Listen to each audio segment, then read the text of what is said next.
Yo, peace. Neighborhood niggas checking in, good in the hood. And today I want to talk to you all about how to raise Solomon's temple.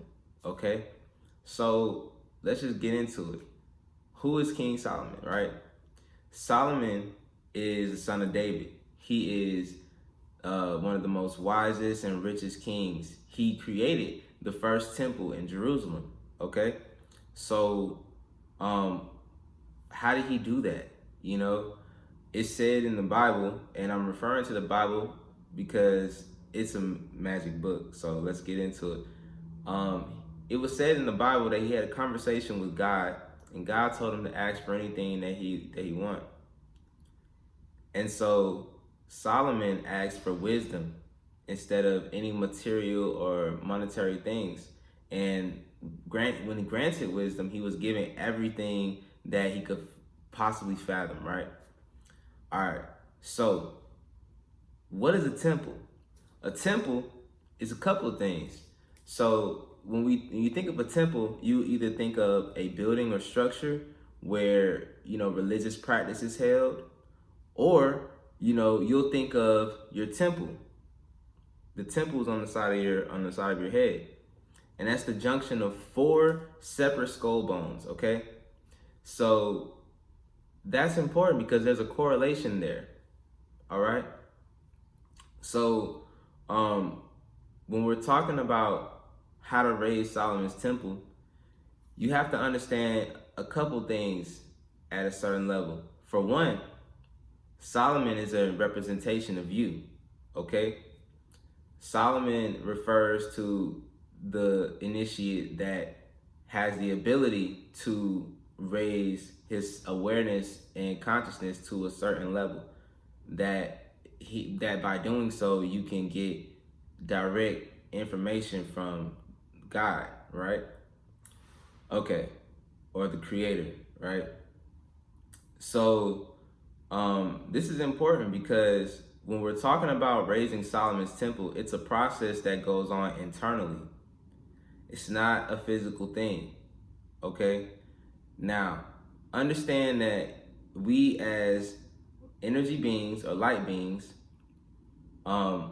we have energy flowing through and around us at all times. We have a magnetic field around us thanks to the torus field that we give off, by being who we are as humans, okay?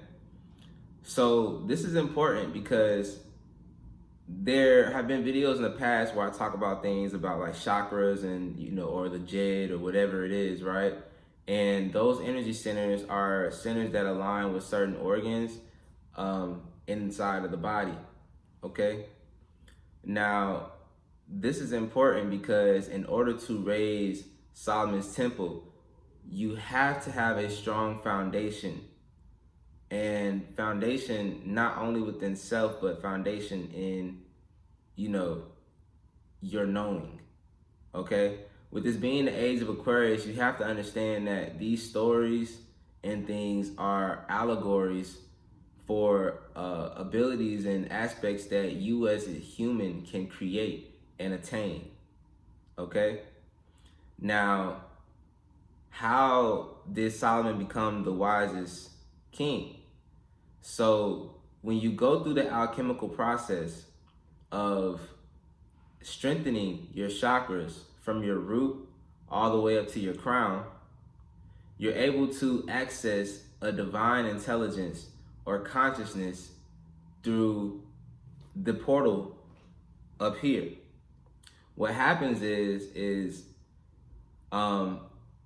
your awareness increases, and it allows for you to receive more light codes. Because as I said before, if everything in this reality is a form of light, sound is a form of light that you can perceive through your ears,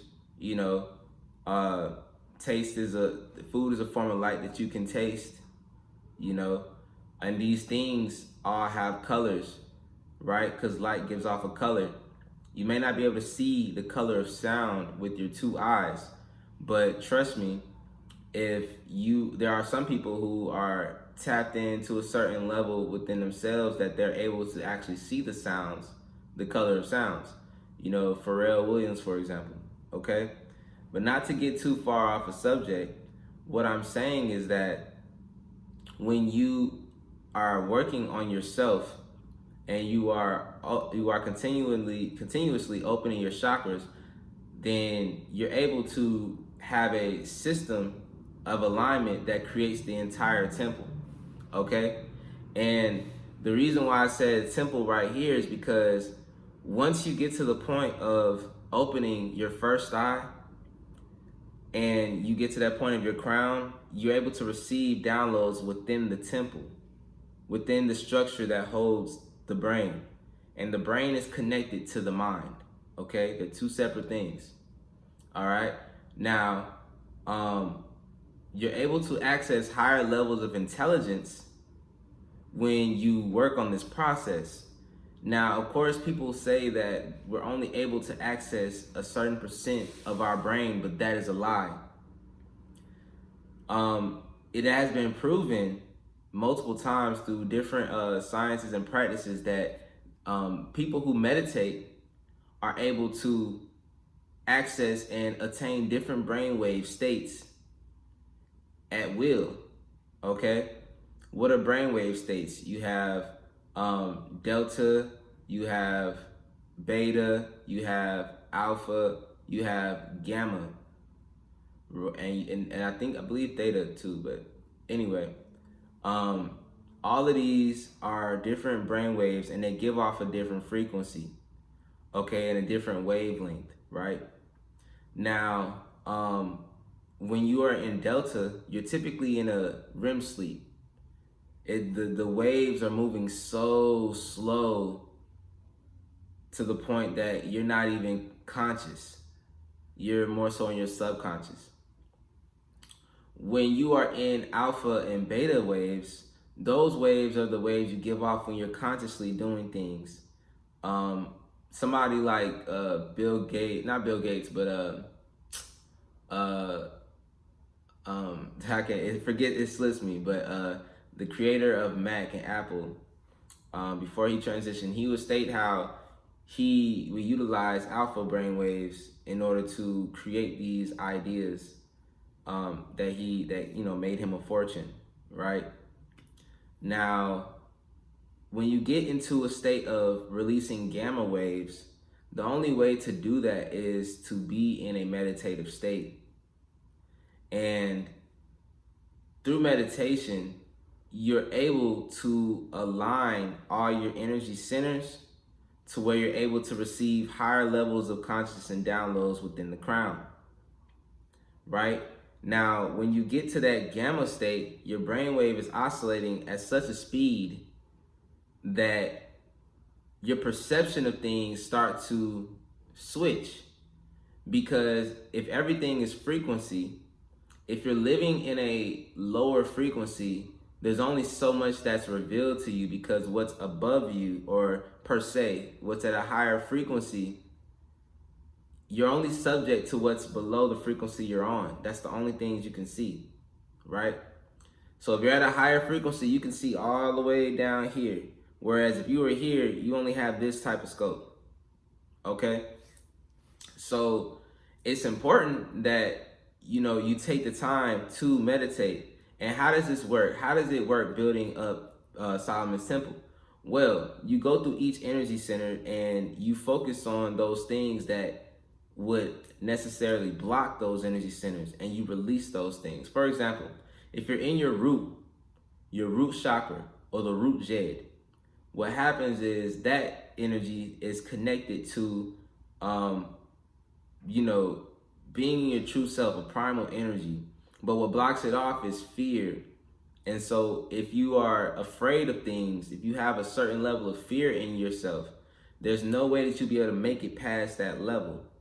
Most human beings on this planet are only have the first three chakras activated, in a sense.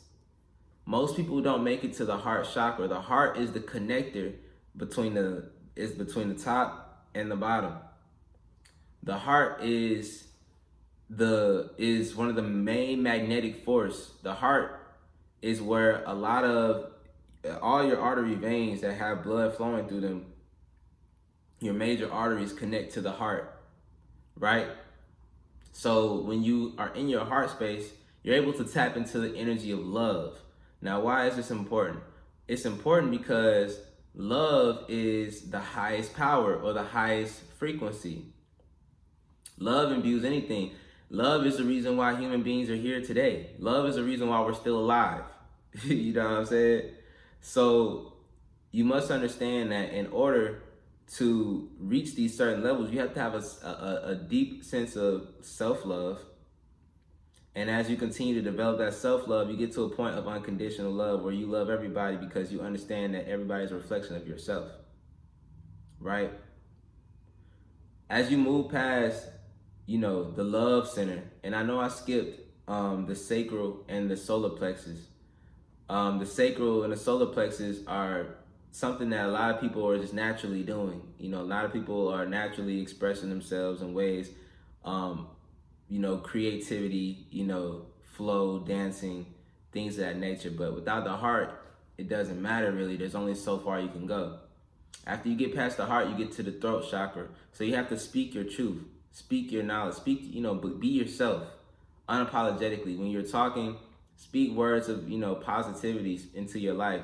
Don't speak death into your life, because words are frequencies, right? The word was with God. That's how God created this quote unquote reality that we're experiencing right now, through the word, through frequencies, through light, right? And so when you speak, it's important to speak authentically and speak positively, Once you move past the throat, you get to the third eye, or what I would consider the first eye. The first eye is what allows you to perceive the things that you aren't able to see. You're able to, with the first eye, you're able to see more of the light spectrum that we can't see with these two eyes. These two eyes are only limited to the light spectrum that we are able to see, red through violet. We're not able to see ultraviolet light, or we're not able to see infrared light. The reason why I say that operating in your first eye, you'll be able to see deeper aspects of the color spectrum is because through my experience, through meditation, in the darkness, how I meditate is I like to meditate in a dark room, in a closet per se, pitch black. And when I get to a certain level, or when I activate gamma waves within my brain, I'm able to start seeing colors, misty colors, different type of colors, and I'm in the dark space, right? So how is that possible? Because the darkness is the light.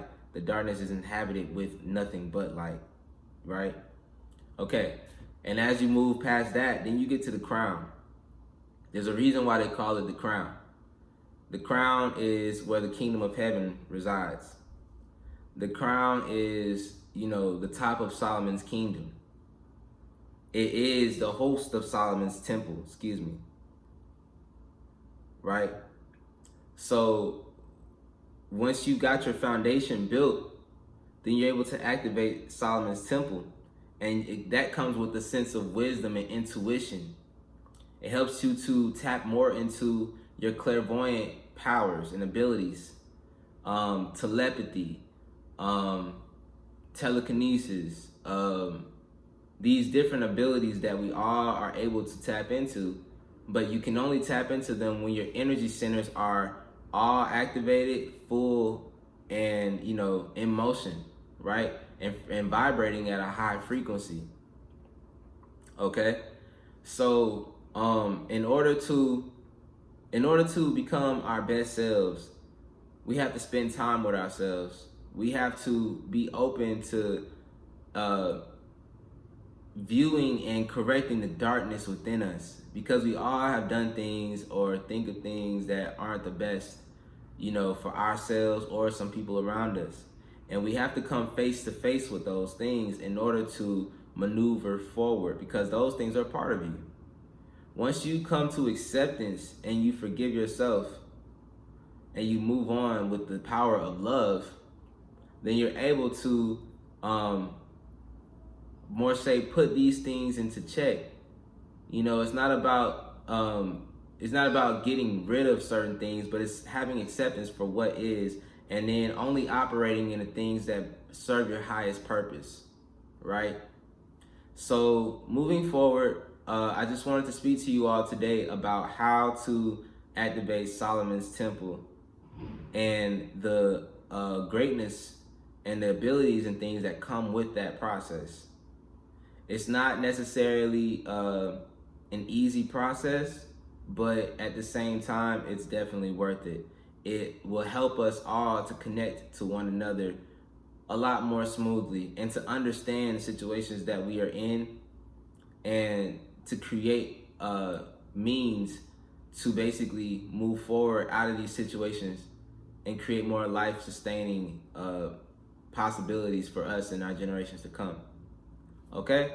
So thank y'all for tapping in with me today. If y'all are on Clubhouse, follow me on Clubhouse at AIASCO at AASCO. I'll start hosting more discussions on Clubhouse about different things. My next one is today about sacred medicine. I'm talking about the benefits of it, how it's helped change people's lives. And yeah, y'all have a great rest of the day, all right? Peace.